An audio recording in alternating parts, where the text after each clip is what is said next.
I'm on the way, shit ain't the same, niggas ain't poppin', no fire the popular, but I got something to say, Most of the niggas I left behind, they ain't tryna give me a rose, I run like I left them in rows, I'm at the top all alone. What up, Cloud Gang? It's your girl Lou Yanda. Now, on this episode of KlautKorner, we are here with the one and only Hueymagicman. Yes, sir. Yes, sir. I need like an effect. Yeah. A crowd cheering. Yeah, and laughing when we make jokes. Yeah. No, you're better laugh. We're funny. And if we're not, it's going to be funny today. Today, yes. Okay? But I'm so excited to have you here. This has been a long time coming. It is. Yo. Finally. It's last year, I think. Dude. At Escaping. No, it's not last year. Why When does was it? everyone keeps it was earlier this year. Was it? Yes, it's just it's been quite an Oh, yeah, no, it has. Yeah, no, that tells you the type of year I've had. Amen. How's your end fatigue treating you? It's killing me, I don't want to lie. I'm fighting. Yeah, I'm fighting. It's really tough. Especially because it's like my year-end fatigue is kind of like two year-end fatigue. Why is it 2 years? Because I've been working on this thing since last year and we didn't stop, you know. Yeah. Last year through December we were still continuing working and creating. So I'm feeling the effects of like the last 2 years now. Yeah, so it's a lot. I don't want to lie. I've been bogged down, but I'm starting to get out of that mode, and yeah, definitely. So you're starting to do the living, because when you create, you take so much out of yourself. Mm-hmm. So now you're starting to pour back in. Actually, guys, what were you doing in December? What are the kids? Making music? That's the question. Yeah. But let's get right into it, right? Eternal.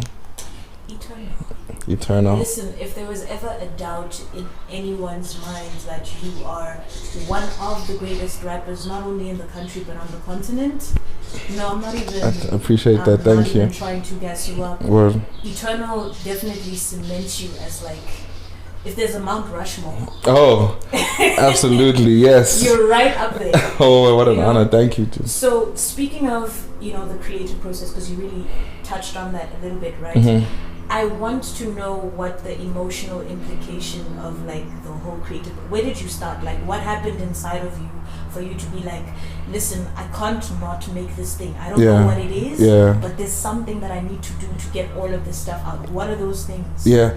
Oh, it was. Eternal is like a project that I made when I had to like literally start over, you know. I was living with a friend of mine that I was making music with him. We were living together. He was also my producer, you know what I mean? And we sorted things out since then, but at the time, we moved out of where we were staying. I had to go back to my dad's house, which that was so after all that freedom, I had to go back to my father's house. Had to figure out my team again, who I'm gonna work with, who I'm gonna record with, and then I found Baidu. You know what I mean? So when I started making the project, I just remember I had I'd even lost confidence, you know, like it took a long time to record and figure out, you know, what I'm trying to make. And it's crazy. Like when I started the process, I wasn't working towards making Eternal, but it became that. So as I was making the music and I was, I guess also like self-healing, and, you know, the music was kind of telling me what it wants to be. And the theme of the project kind of happened. Like what was happening to me, you know what I mean? I was recording songs saying these things, and I'm like, oh, I'm speaking about all of these things, you know. And looking back, I'm like, oh shit, I didn't realize how much this tied in with that and how much that tied in with this, you know. And then the project kind of found me along the way. So when I started, I didn't know I was gonna make this, you know, but I just had faith, and I knew if I wasn't making music, then, you know, like what else would I have been, you know what I mean? So I was just making music out of the need to, like, I'm not doing anything else. I can't, you know, this is the only thing that I really know, you know. So that's where I was making the music from. And then later on did I find the purpose for the project. And it didn't find me immediately. Yeah. You know, when I was listening to the project, right, it's crazy because I can actually piece together like certain songs that I feel might have come out of some of the things that you're saying, right? And when I listen to the bulk of like the first few songs on the project, I got this feeling of like you are a songbird with broken wings. Oh yeah, and yeah. like, you're trying to figure out how to fly again. Yes, after yes. you've been crippled by all these different things that might have happened Mm-hmm. in your life, right? Mm-hmm. So that made me curious about your, I guess, like the process of making the music itself outside of the emotional aspect, right? Mm-hmm. I have heard and seen. Mm. You didn't know that. That you literally create off the fly. Mm-hmm. You don't write, right? Mm-hmm. And I think that also speaks to how like genuine these things are. Right? Absolutely. So I want you to take me to that place, because I think there's some kind of divinity or like sacredness to that. Absolutely. If you can share, because Yeah, that's yeah. magic. That's No, magic. yeah. Well, no, I don't mind sharing it all. And it's crazy that you said that, the broken, because on the second song, like the first words are literally, and so finally I remember how to sing. You know what I mean? Like, yeah, Okay. the project was like about remembering how to sing, and it's kind of crazy you made that songbird analogy, and the Phoenix song is there, and that's so. But anyway, yeah. So yeah, for me it is definitely a very spiritual process. I don't like to scare people off by saying that, or getting all deep when I speak about music, but it's a very spiritual process. I don't believe that the words necessarily come from me, but I believe that they're told through the filter of my experiences, right? So I'm speaking on like things like grief and joy and love and pain, right? All those things, like those words and those feelings aren't coming from me, but I'm telling them through the filter of my experiences. And you're absolutely right. The project is kind of set up that way, where the beginning is me trying to figure out what this is and what's going on, and the second project, the second part of the project being part of the awakening. You know what I mean? So yeah, that's like one of, I think it's definitely an Easter egg, and I'm glad to hear that you heard that in the music. That's very surprising to me. That's crazy. I be knowing. Word. You be listening for real. I be listening. Word. So, on top of what you just said, right? Again, you keep bringing me back to the space that I was in when I was listening to the music. And so, one of my favorite movies of all time is like Rocky, the Rocky franchise. Oh, word. And, Same, actually. I used to watch that with my mom. Hell yeah. Word. And there's like the Rocky theme song. I think when he goes up the stairs, right? Like he changes his training up for each type of battle. So as I go through like the album, I get like a lot of underdog energy. Yes, you're yes. Rocky Balboa, and you're really like word. trying to navigate things in the industry, but also just fighting these battles within like yourself, right? So I want you to give maybe me and obviously whoever's watching more insight into like your experience as an underdog, and how that contributed to like the drive and the hunger. Because honestly, I've listened to a lot of your other projects before, and sure, you were in different spaces and there was a hunger, but then this is a more mature hunger. It's like you're not hungry for scraps, you're hungry for what you know you deserve. In fact, it's not really even hunger, it's just knowing that this is what I'm owed. It's like I'm coming back for reparations. So absolutely, that's what I want to know. Like, yeah, it's so like music is such a weird thing, because I'm an underdog in terms of like my success and scale, like right, like in terms of the industry, right? So I'm an underdog in that sense, but I'm not an underdog in terms of my craft, So it's such a weird a weird space to be in, where the world is telling you. And by the way, I just mean the industry and industry politics. They're telling you you're on the come up and you're on the, you know what I mean? Whereas on my like artistic creative journey, like I don't feel like I'm on the come up of that. You know what I'm saying? So it's like I had to like find a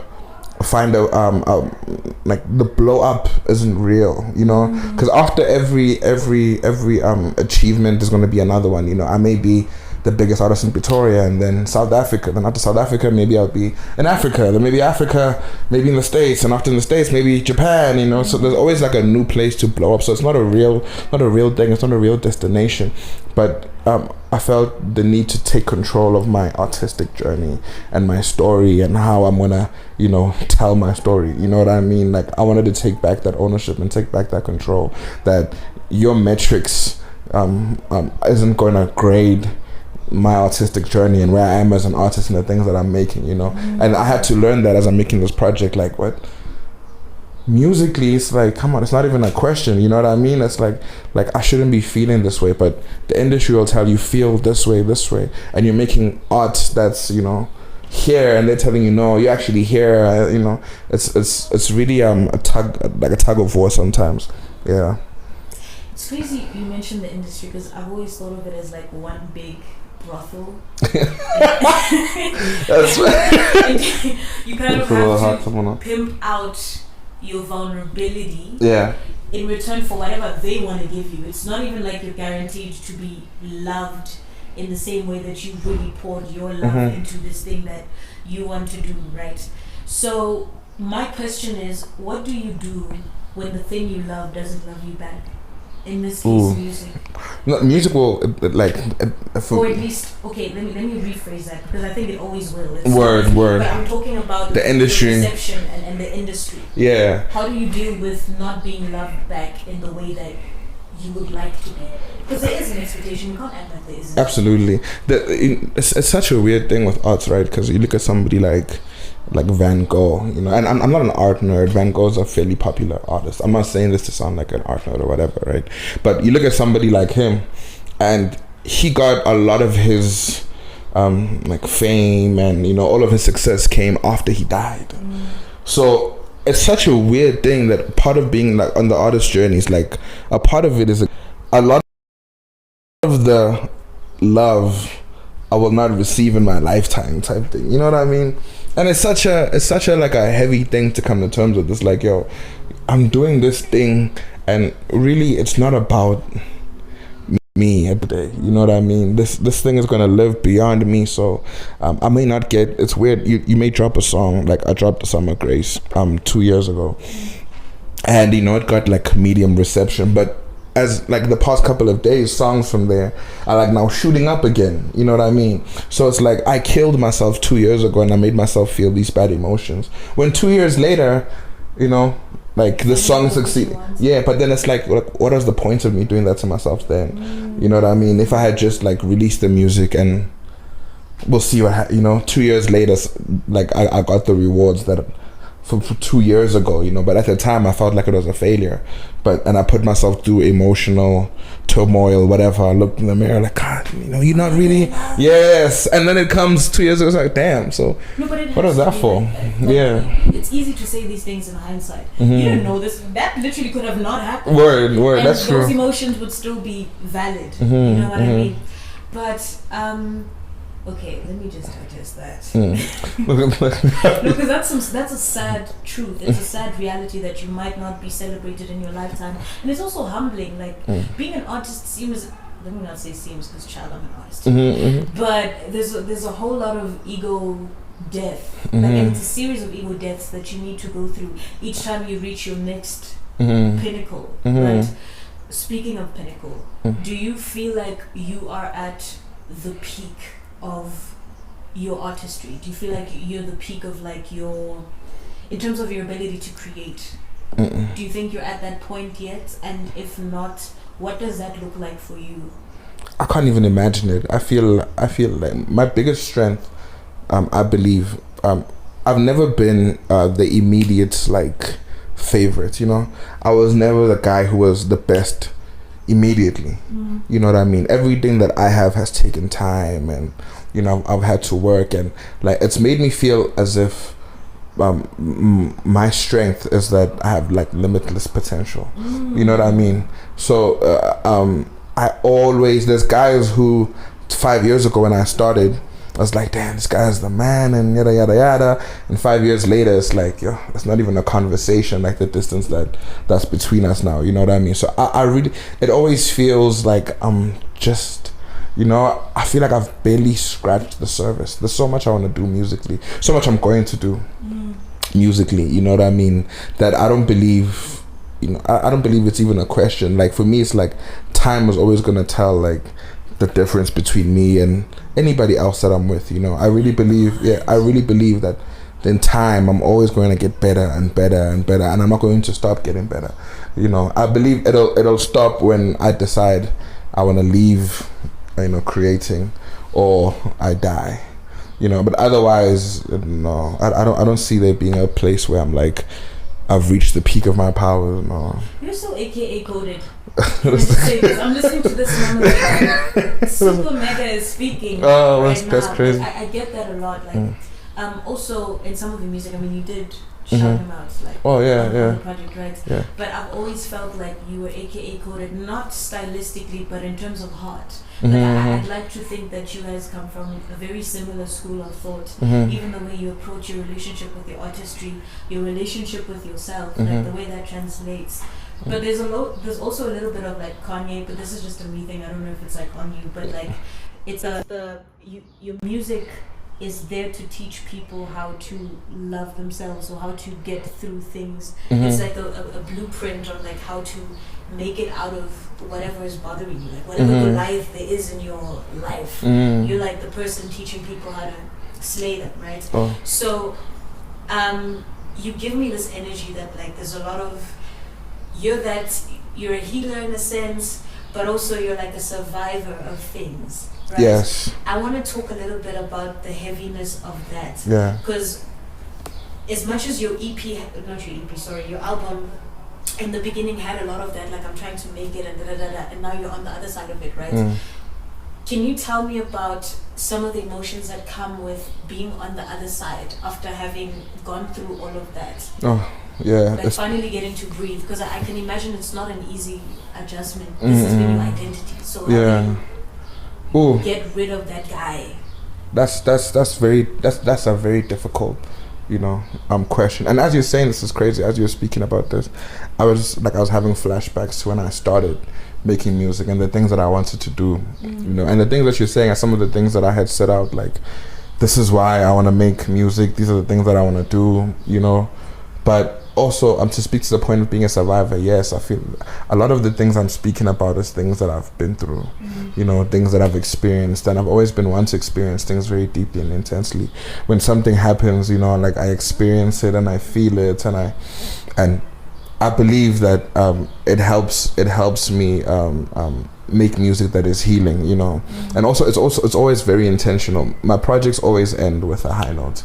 It's never a sad song at the end, or it's always a song that's like very uplifting, because I don't like to pose problems without possible solutions. You know what I mean? It's like if I'm gonna come and say these are the issues that I'm dealing with, I like to at the end of the project say, so this is how I dealt with those things that I was dealing with. You know what I mean?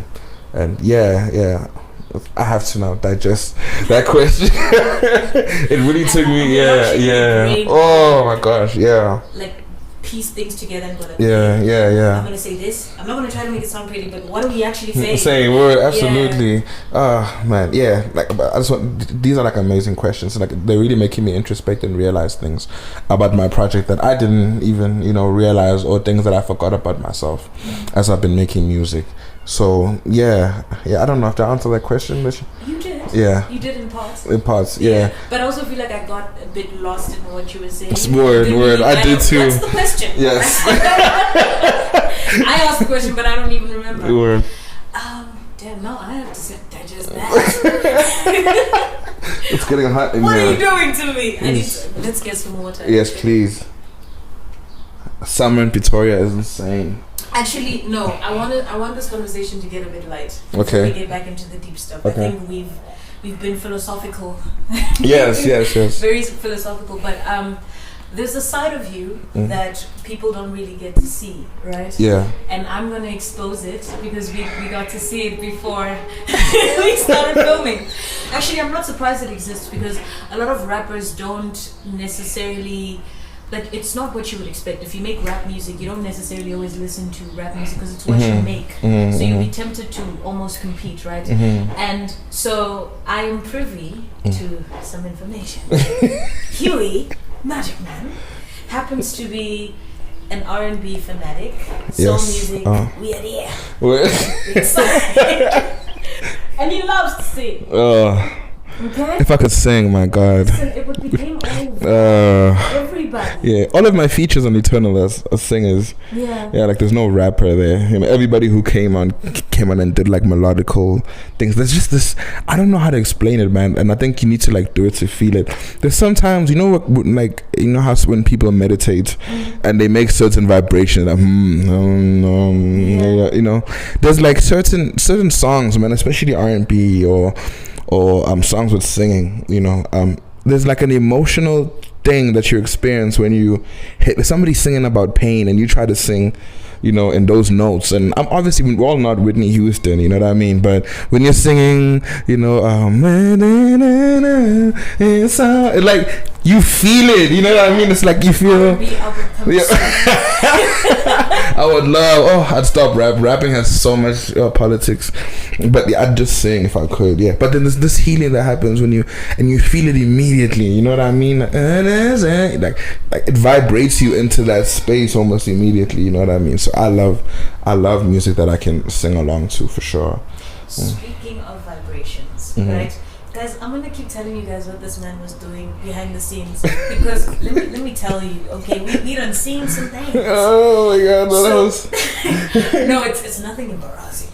Okay. But we were having a conversation about gospel music, right? Oh yeah. And you did mention that you feel like the music you make is very gospel-esque, yeah. right? So I want to get into that. What is it about your music that you genuinely feel is gospel-y? Yeah, I mean, it's a lot of the time it's like I'm speaking to God, you know what I mean, and it's in my way, like this is like gospel is like inspirational music, right? It's music that inspires you, right? And in a lot of ways my music is inspirational, you know. I'm off the thoughts, it's like I don't have to be in church to pray, you know.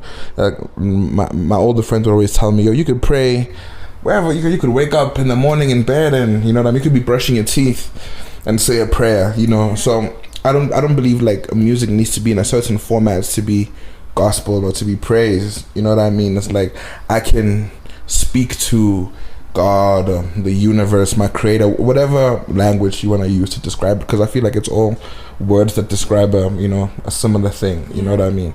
It's all the spiritual realm, you know. Different people get there differently. Some people pray to get there. I know people who jog and get into a meditative state that feels like euphoria, you know what I mean. Some people sing to get there, but yeah, so music, or at least my music for me, is a thing that I hope inspires and uplifts and, you know, shows the wonder of the world, you know what I mean. And I believe like it's kind of like gospel, you know. I may say a few bad words here and there, you know what I mean? But I feel like God understands that too, you know. I feel like He understands, you know. I'm not cursing anybody, but I'm using the word as like an exclamation point to the sentence. But I mean, if we are an expression of God, even those parts of ourselves are still God-like. Absolutely. You know, absolutely. I kind of don't like the way people shun someone for being vulgar or profane. I'm not saying I'm trying to encourage any of that, but like if we're truly an expression of who God is, or whatever you choose to refer to the divine or higher power as, then even the dark parts or the parts that we think are dark are also an expression of that, because as people we're balanced. Absolutely. Not just one way. Absolutely. So, going into the dark parts, going back into the darkness. Back here, yeah. And it didn't come to play, guys. Man, yeah. I have to give the people what they want. I wasn't ready. You can't make music the way you make music and expect me not to ask you deep questions. Okay, fair enough. Fair enough. I'm asking you questions that are aligned with that, but fair enough. You know, I have to match your energy. So, speaking of that darkness, right? What are some of the vices that you have leaned into in your times of darkness? And I'm not referring to like a physical vice, like maybe thought patterns or certain ideologies that you felt haven't nourished you in the way that they should, things that you had to shed. What is that? I think, you know, humility is so important and being humble is so important, but a lot of the times I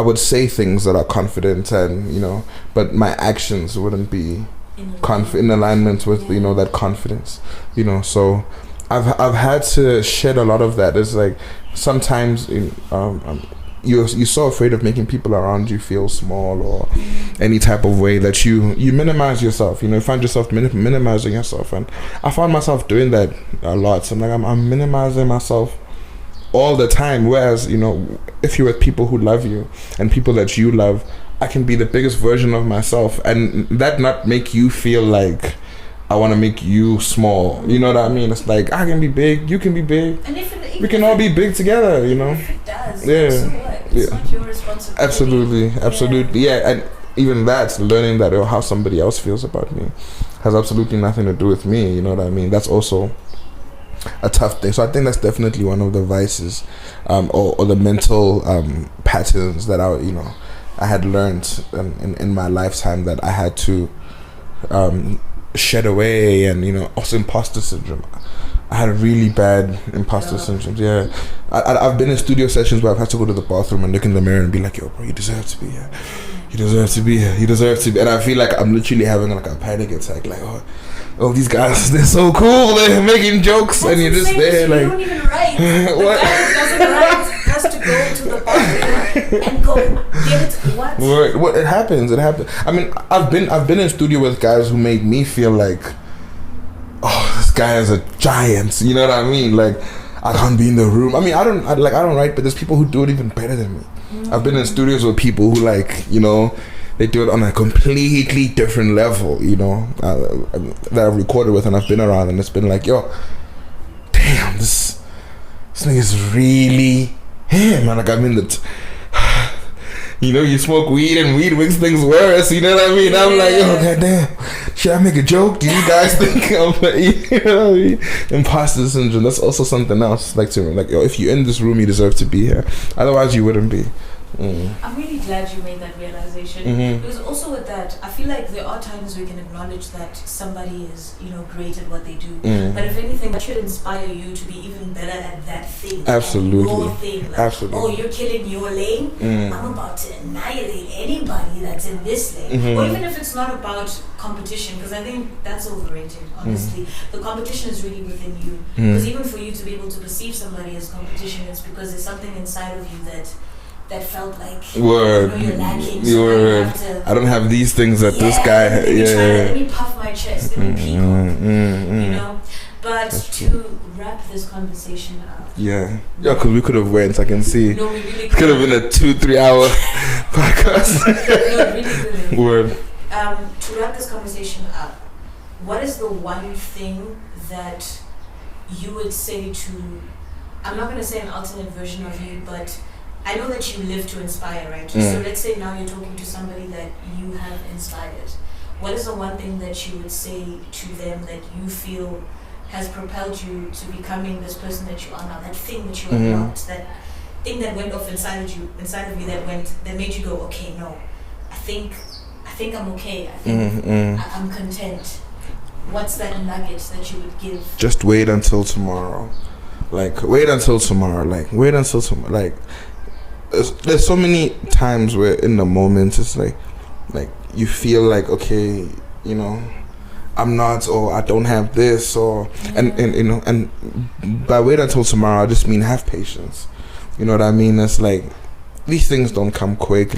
And a thing that a disservice I think a lot of artists that we do is that we make it look like this is an easy thing, because we'll be in studio for hours and hours and hours to give you guys 30 minutes, and 30 minutes of brilliance, and you think that's just how we don't show the hours or the times you're like, how am I gonna? What is this word? I can't. You know what I mean? Yes. Yeah. We never show anybody that. It's always like, I've got it, I'm cool, this is easy to me, and it's so difficult. It's difficult. A friend of mine, we were speaking about how much money artists make, right? And it's like, you don't really make the money that you're getting when you're a successful artist. The money that you're getting isn't because of fame. You're getting money because of the fame. It's all the other shit that you have to deal with. You know what I mean? Those things are so costing. So yeah, just wait until tomorrow. it's not as bad as you think it is in your own head. Just wait until tomorrow, and you might feel better tomorrow. And if you don't feel better tomorrow, wait until tomorrow again. Yes, just wait until tomorrow. To the Huey that made summer grace, I can hear that. I can hear that. Well, yeah, no, we'll just wait until tomorrow then. And it sounds so simple, but that's really what it is. People get consumed in the now. Nothing lasts forever, guys. Even the good stuff. But thank God, the bad stuff doesn't last forever. Yes, absolutely. And on that note, guys, thank you. You were so good at this. I had no idea. You guys need to know, Lena's my friend. Like, she's been to our house all the time. You know, we hang out. Like, we make music together a lot as well. So I had no idea that you've got. Okay, I see it. Yeah, I see, you crazy. see me now. Oh, okay. no, yeah, see I'm me so in my impressed. Doing my thing. You've seen me. Yeah, so dude, it was such an honor for me. Thank you so much. I think this is like the best interview I've ever done. Oh. I'm saying, I really feel like that. Like, the questions were amazing. I really hope people watch this. This was the best. Like, thank you so much, dude. Thank you, Clout Boulevard. The Boulevardians. That's my name for you guys. I love the Boulevardians. Only I can say it. Yes, yeah. Only I can say Boulevardians. And you expect that from you. But yeah, no, we need to wrap it up, guys. Sure. It's been fun. Thank you for tuning in. Hueymagicman is absolutely amazing. If you think the music is amazing, the human being is even better. Lou Yanda. Wow, really? Yeah. I'm on the way, shit ain't the same, niggas ain't popping no fire ain't the popular, but I got something to say, Most of the niggas I left behind, they ain't tryna give me a rose, I run like I left them in rows, I'm at the top all alone.